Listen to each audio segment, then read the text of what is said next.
Hi everybody, Carol Garrison here with Carol's Creative Escape. It is time for another Make It Monday. I'm so grateful that you could join me tonight. It is Monday, November 18th, 2024. And here in Minnesota, we're having a really rainy day, which is kind of unusual for November 18th. But I'm always kind of grateful when we get the rain this early or this late into the season when the ground is still not frozen. We had such a dry fall that all this rain is really going to soak in. So excited for that to happen. However, it was also the kind of day where you came home and put your sweatpants on and your sweatshirt and kind of got hunkered down because what else are you going to do? I am an independent Stampin' Up! Demonstrator from White Bear Lake, Minnesota. And I'm very grateful for all of you that are taking time out of your schedule, either to watch me live or on replay. I just realized I don't have my camera very well centered right now, so I'm going to scrunch down here a little bit. I do appreciate it when you take your time out of your busy schedules to watch one of my videos. My goal has always been to share joy one card at a time, and I do that either by teaching new techniques for people to learn and try, perhaps showing somebody that they do have the ability to be creative, or maybe just by giving somebody a card or a gift card or something that I've made, and spreading the joy that way. And I hope that I can inspire you to do the same as well. There's nothing like getting that homemade handwritten note, whether it's a thank you card, a birthday greeting, or a holiday card. So the last couple of weeks, I've kind of been focusing, of course, on Christmas cards. Last week, we made a gift card holder. And today, in my video, I'm going to show you how to make a quick and easy table place setting that you can use to put an after dinner mint in, perhaps use as a name tag place marker for people if you've got a large group coming over. I'm just going to be using these as a little table greeting for people. I'm not going to put names on it or anything like that. The ones I'm showing you are for Christmas, but you could also certainly make these for Thanksgiving. They are quick and easy. And best of all, they use a lot of those scraps, whether it's cardstock or your designer series paper. So I'm kind of working through my designer series paper as I make my Christmas cards. And then I'm stuck with these pieces of leftovers. And this project is just perfect for those smaller pieces of leftovers. And you can still do some stamping, die cutting, whatever it is that you want to do. So I hope everybody had a great week. We had kind of a busy one at work, but we got through that. And then this weekend was busy. We on Saturday had a neighborhood game night, something we're just starting, and it was a lot of fun. It was just a few of the neighbors got together. Somebody brought soup, somebody brought dessert, and then we just played games. And that was kind of fun just to get away from the stress of everyday life, and we're going to be doing it again in January. We decided we'd skip December and pick up in January just because of the holidays. And then yesterday spent time with the grandkids. The oldest one turned 3 yesterday, so that was fun she turned 3 last week, but we celebrated it yesterday. So it was fun to be able to spend time with her and family. Other than that, that's kind of where we're at up here. So I'm going to flip my camera over and we can go ahead and get started. I apologize if I make anybody a little crazy here with the movement of my camera. Let me get things set up here. I also want to make sure that I am live where I think I'm live, and it looks like I am because I see my Maui sweatshirt on the screen. I look huge in this video. Some days you just feel like that. I got the sweatshirt oversized because in the winter I enjoy snuggling down into my sweatshirts and having them be big and baggy. And I think this one fits the bill. Let me do a little bit of adjusting here. I want to make sure I get everything on screen and that we're fairly straight before I get started. I think that looks pretty good. I'm going to leave it alone. All right. So the treat holder that I'm making for you will hold 3 of these cute little Ghirardelli snowmen. These are just chocolates. The pack I got comes with peppermint bark, dark chocolate sea salt, caramel, and this one is just milk chocolate caramel. So they're cute little snowmen. The chocolates themselves are about 1 3/4 inches, kind of by 1 inch wide. The total package here measures just under 3 inches and just over 1 inch wide. And the piece I'm making is going to hold 3 of these. And like I said, the best part is it's super easy to do. It uses your scrap cardstock up. It also uses your scrap designer series paper, and you can make a lot of these in a very short order or amount of time. So without further ado, let us get started. Here is the little treat holder that we're going to make. It should stand up on its own. Nobody bumps the table. You'll be good. And the treat holders just fit in there. It's about 1/2 inch wide. And you can decorate it as fancy or as unfancy as you want it. This one is Misty Moonlight with the snowflakes. This one is using some of that 6x6 designer series paper that has all of the different occasions in it. And then I just cut out a few of these Christmas trees and colored them in with a blend pen to get a Merry Christmas. So again, quick and easy. This video will be done lickety-split, and hopefully you can start making them. So let me get my supplies gathered here. This is it. This is all the paper that you need. And I'm fussy cutting this package out. Easy, easy. You can get a lot done, I promise. This is actually from a demonstrator by the name of Jennifer Roque, is where I got the idea for the layout.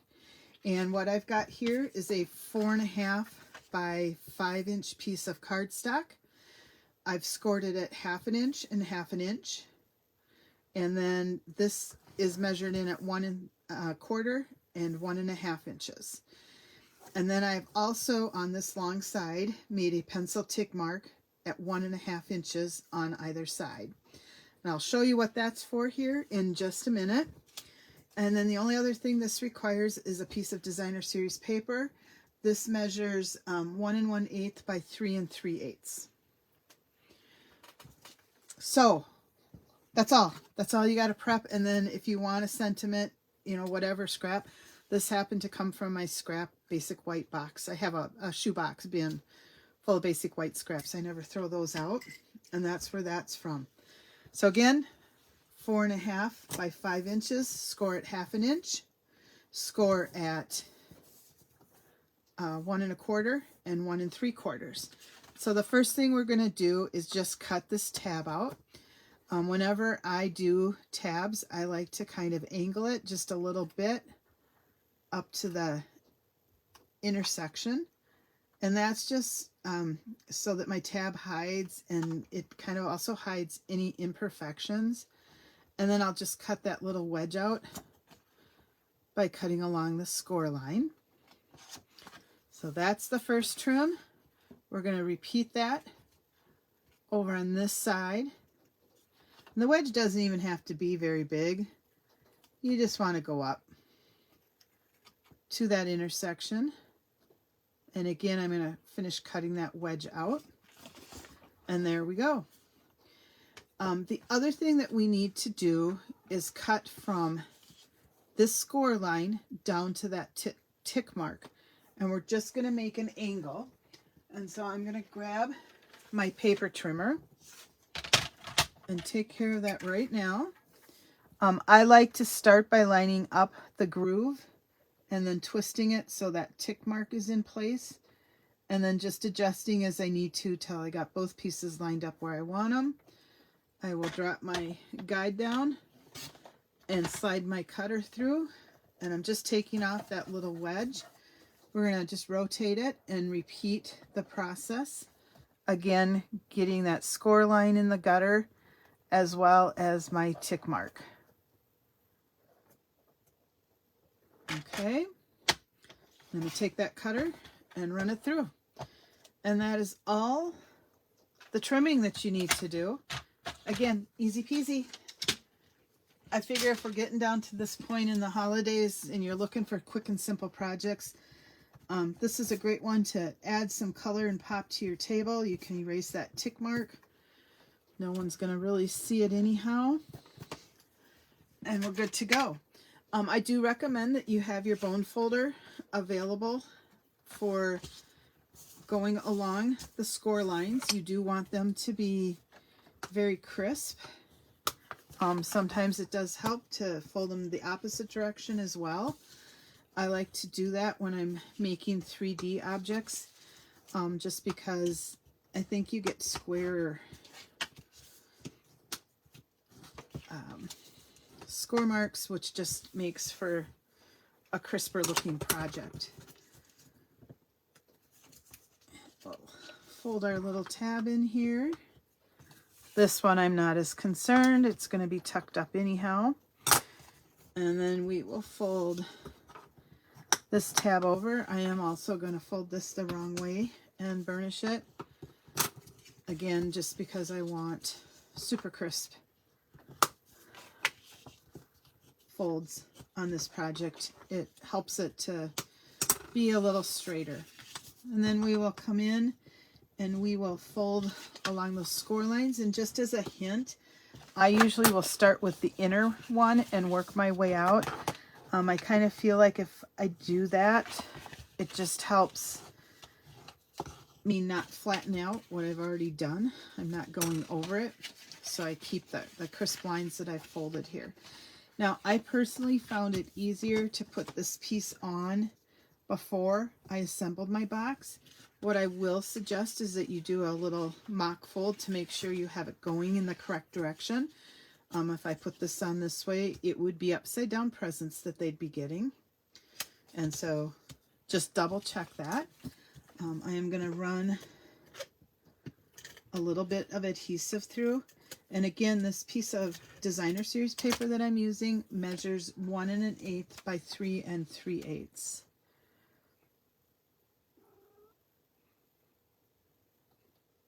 And we're just going to center it right there in that opening. Easy enough, right? And then we're going to come in with our trusty little tear and tape. And again, whenever I'm doing 3D objects, I'm going to generally use my tear and tape. It's a strong adhesive and it's easy to apply right where you want it. I'm also going to put a little bit of adhesive on my tabs.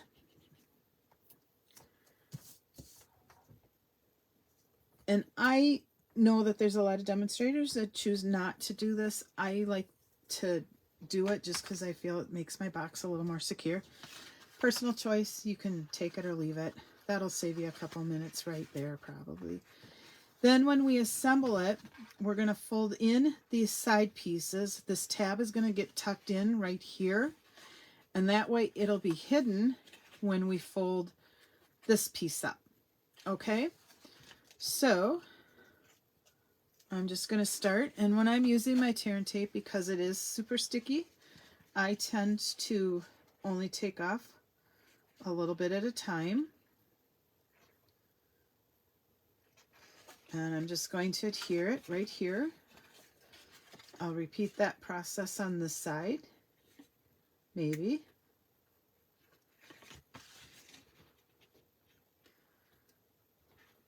Okay. Yep. So I'm going to go like this.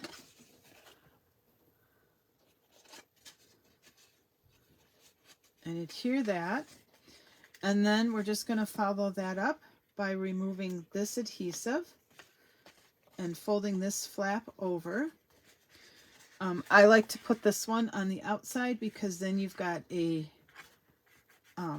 fold or a score line crease here, as opposed to having the flap part, the raw edge, kind of sticking out like that. Personal preference, that's how I do it. And like I said, I always like to stick my little tabs in between the two layers because then it hides that. If you're concerned about those sticking all the way, you can always take your bone folder and just put it over where you've just adhered it like that. and you'll be good to go. All right, the next step is to take your present or however you're going to decorate your package and your sentiment. And I'm actually covering up a fair amount of that paper, which is kind of funny because when I was cutting it, I worked really hard to make sure I had a nice solid roll of presents. And now I'm going to cover it up. And that's okay. It is perfectly okay. And then I just fussy cut this package out. And we'll put it, oops, we don't want that there. We're going to put that right here. And boom, we've got a cute little holder. Now, instead of doing stamp sentiments, if you got somebody that can do really fancy writing, you could use these as a name place card holder for your tables and write their names right here so they would know where to sit. 3 little snowmen, they slide in there real nice. And you've got this cute little treat holder for these Ghirardelli snowmen. It is, it didn't even take me 15 minutes to show you this. That's how quick and easy these are. If you're going to make these, I would really recommend cutting your cardstock and paper in advance, because then you can use your scoring tool and maybe score lines before you cut the cardstock. Just save yourself a little bit of time on that. Look for the scraps that you've got, find cardstock that matches, and boom, you have a ready-to-go treat holder. I hope everybody has a great week. That's all I've got to share with you tonight. Oh, I do want to mention, I did get a chance to see the new January to April mini catalog that's coming out. And of course, if it is January, that means we're also hitting celebration with Stamping Up. So starting in January of 2025, you will have a new mini catalog as well as celebration items to go through. One of the perks of being a demonstrator is I get to see the catalogs ahead of time, and I can order from them ahead of time. I just went through the catalog. Oh, excuse me. I went through the catalog yesterday and wrote up my list. And I'm definitely going to have to spread it out over a couple months. There were some really cute stamp sets. I can't show you anything right at this point because I'm not allowed to do that. But when I say there are some beautiful stamp sets, there's some floral sets, there's some butterflies, there's some cute other animals in there. The designer series paper is beautiful. I think part of the reason I like it is it's been kind of gray and gloomy here. And that designer series paper is all very bright and colorful. And using some of my favorite colors in our color collections. So I'm excited to be able to start sharing that with you later next month. So in the meantime, take care, everybody. Have a great week, and we will see you next Monday for another Make It Monday. Bye-bye.